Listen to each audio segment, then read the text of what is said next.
আসসালামু আলাইকুম, সবাই কেমন আছেন?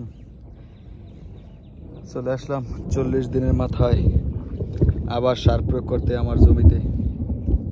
দেখেন, এটা নতুন জাতের একটি ঘাস, সুপার হাইব্রিড ঘাস। আগে সার দিছি, জমির মানে ঘাসে পরিচর্যা অনুযায়ী যে গ্রোথ আসার কথা ছিল সেটা আসে নাই। না আসার কারণে নতুন করে আবার ইউরিয়া সার এবং পটাশ, সাথে জিঙ্ক নামক সালফেট জাতীয় একটা সার আছে, ওইটা 1 প্যাকেট প্রয়োগ করতেছি। 1 প্যাকেটে 2 কেজি, 50% জমিতে, যাতে খুব দ্রুত গ্রোথ আসে। দেখেন,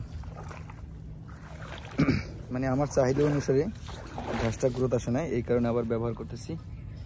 আজকে 40 দিন হলে এখানে চাষ করছি। মোটামুটি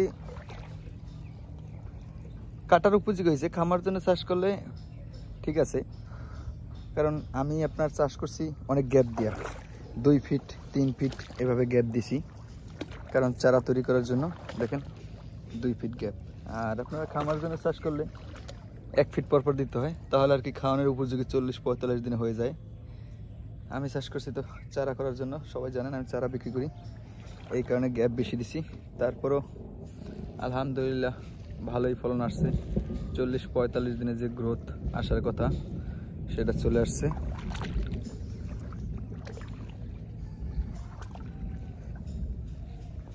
জমিটা শুরুতে 2টা চাষ দিয়েছিলাম, প্রতি শতাংশতে আধা কেজি পটাশ, 250 গ্রাম ইউরিয়া, 250 গ্রাম মাটির সার ব্যবহার করছি।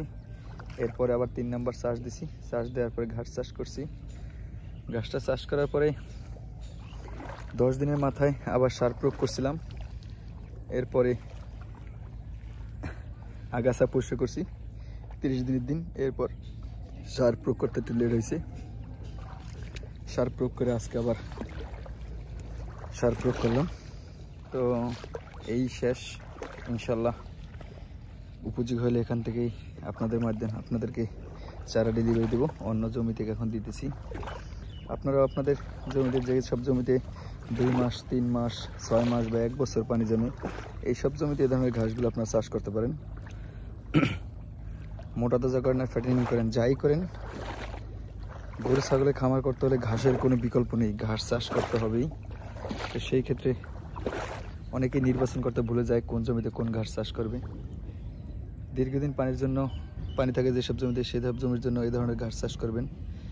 এবং 1 মাস যদি পানি জমে, তাহলে সেক্ষেত্রে আপনারা জারা 1, এলিফ্যান্ট, রেড পাকচং এই ধরনের জাতের ঘাস চাষ করতে পারেন, কারণ 1 মাসে কোনো ঘাসই নষ্ট হয় না।